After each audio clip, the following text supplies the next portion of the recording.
Isang mag-asawang Villamonte ang pinakamayaman, ang kinaiinggitan sa mga politiko na nagnanais mahigitan ang yaman ng mag-asawa.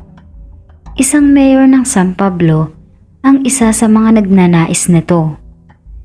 Nagkaanak ang mag-asawa na sina Peter at Neresa, isang batang babae. Si Princess Iana, 1-year-old pa lamang si Iana.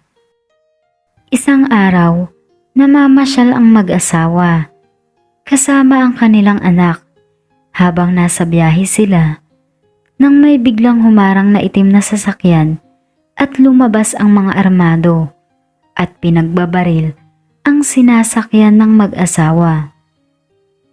Natamaan ito pati ang driver, buti na lang at may dumating na isang grupo at pinagbabaril ang mga armado. Patay na ang mga ito kaya sinilip nila ang bawat sasakyan, pati na ang sinasakyan ng mag-asawa. Iyak ng batang babae ang narinig ng leader ng grupo. Kaagad niya itong binuksan ang pintuan ng sasakyan. Ang bumungad sa kanyang mga mata ang batang babae. Buti na lamang at di siya natamaan. May tama ang magulang nito kaya kinuha ang bata at napansin niyang buhay pa ang driver kaya inalalayan nila ito at dinala at iniwan ang mag-asawa.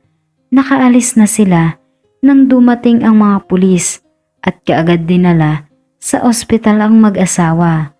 Buti na lang at nailigtas ang mga ito. Habang nasa panig ng mga grupo na kumuha kay Princess Iana, napag-alaman na isa pala itong mga rebelde. Si Caberto, ang leader ng mga rebelde. Hindi sila masasamang rebelde sapagkat ang ipinaglalaban nila ay ang kanilang karapatan bilang isang magsasaka na inaabuso at inaapi ng mga taong may kapangyarihan. Inaangkin ang kanilang lupain at kinakamkam ng mga mayayaman. Kaya umakyat sila sa bukid at nagkaisa. Lumipas ang mga taon at 12 taong gulang na si Iana. Puno ito ng pagmamahal at pag-aaruga kahit mahirap lang ang buhay nila Caberto at ng mag-asawa nitong si Aling Senda. Wala silang anak kaya nagpapasalamat sila nang dumating sa buhay nila si Iana. Minahal at inalagaan nila ito ng mabuti. At lumaki si Iana na isang mabait at magalang, mapagmahal at maganda. Napakagandang dalagita. Walang makakapagsamantala sa dalagita sapagkat napamahal na rin to sa kanilang grupo. Nirerespeto nila ito. Nay, salamat po sa pagmamahal at pag-aalaga ha. Kaya nagpapasalamat po ako na kayo ang naging magulang ko. Anak, at niyakap ni Iana ang kanyang nanay. Dumating na si Mang Simon, driver to nila Iana. Ligaya, halika na at pupunta na tayo sa tatay mo. Simon, mag-iingat kayo at bantayan mo maigi si Ligaya. Oo, Kasenda. Huwag kang mag-alala. Babantayan ko siya. At umalis na sila papunta kay Caberto. At sa grupo nito, sinanay nila si Iana sa paghawak ng baril at pagdepensa laban sa kaaway. Pinapalitan ni Caberto ang pangalan ni Iana. Ligaya na ang tawag sa kanya. Unti-unting nasanay si Iana sa paghawak ng baril at sa materials arts, kaya magaling na itong lumaban. Lumipas ang ilang taon, 20 taong gulang na si Iana. Sinasamsam siya ni Mang Simon sa lungsod upang bumili ng mga kailangan nila. Malayo ang nilakad nila. Nakarating sila sa isang lungsod. Habang namimili sila, ay dumating din ang dalawang sundalo.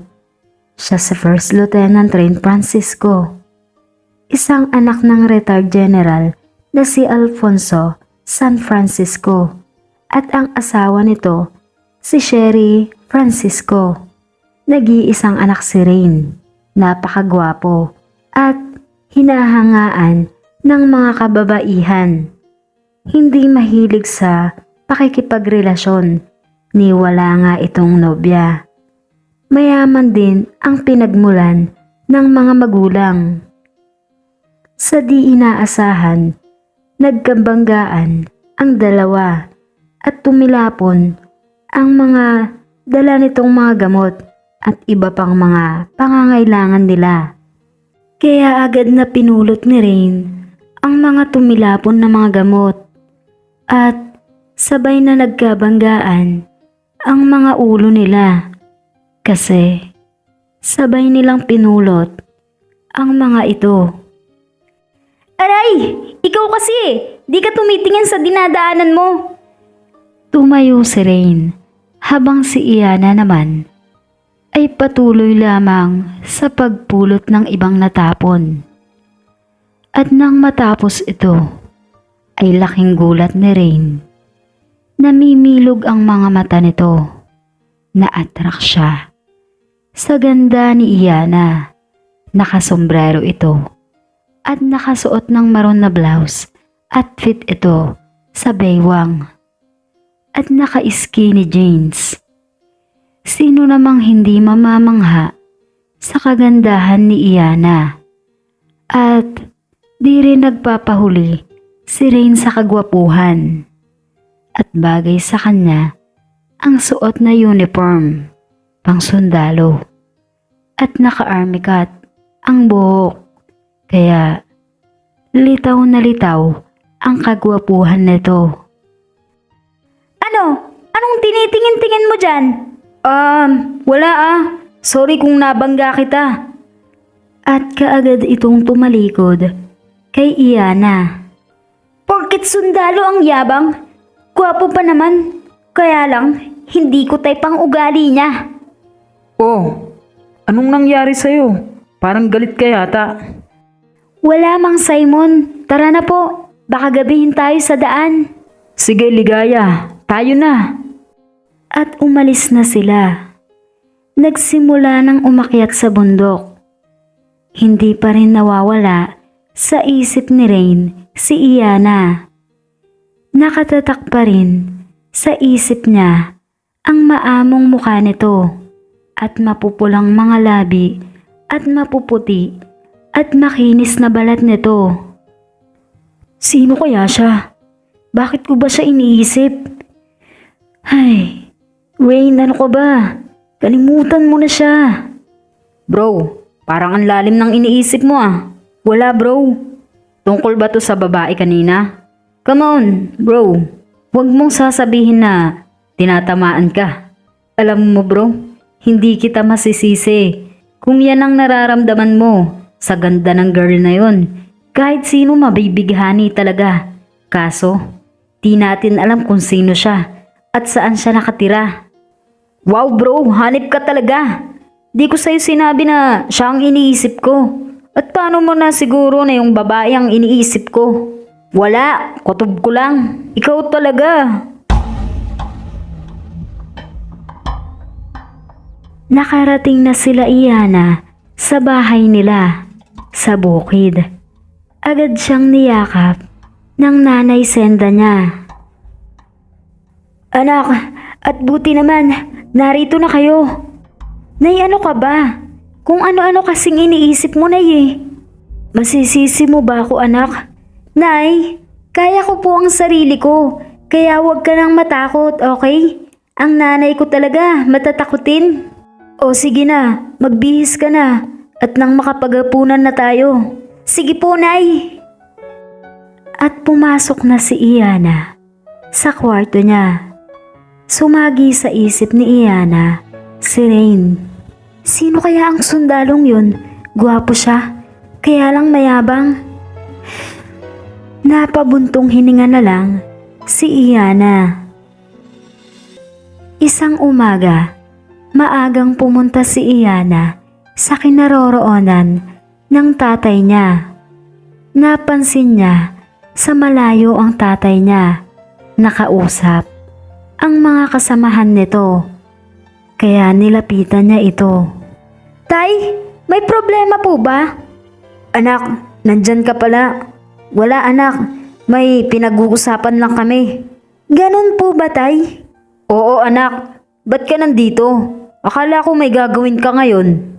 Wala po, tay. Bukas pa raw po. Naiinip ako sa bahay, kaya pinuntahan kita dito. Siya, samahan mo na lang ang Mang Simon mo.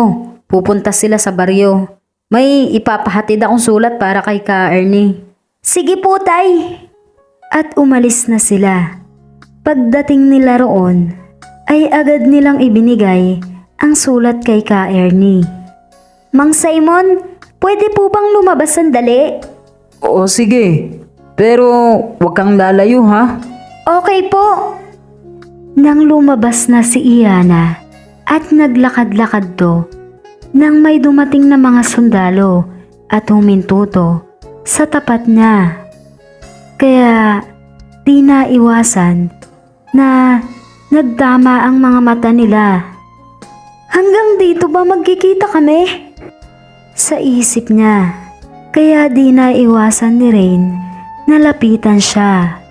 Nang may biglang malakas na sasakyan ang dumating at napansin ni Iana ang batang nasa gitna ng kalsada, kaya tinakbo niya to at tumilapon sila sa damuhan. Nabigla si Rain at agad niya itong nilapitan. Okay ka lang? Okay lang ako. Hahawakan na sana siya ni Rain, pero bigla niyang itinulak at kinarga ang bata papunta sa nanay na umiiyak. Sa susunod po, huwag niyo na hong hahayaan maglaro ang bata sa kalsada. Anak, naku, maraming salamat po. Nakatingin lang sa kanya ang mga kasamahan ni Rain na sundalo at hangang-hanga to sa babae. Sa di inaasahan na nangyari, nagkaroon ng laban sa mga armado na tauhan ni Mayor. Inutusan niya ito para hanapin ang batang nawawala para patayin niya to. At si Iani ang tinutukoy niya. Kaya pilit na nilalayo ni Mang Berto ang mag-ina upang di madamay sa gulong nangyayari. Pero di pumayag si Iani hanggat di niya kasama ang tatay niya. Tay, umalis na po tayo dito. Hindi ako aalis hanggat di ka namin kasama. Ka Simon, sige na. Umalis na kayo. Iligtas mo ang mag-ina ko ha. Hindi ako papayag. Ligaya, sige na.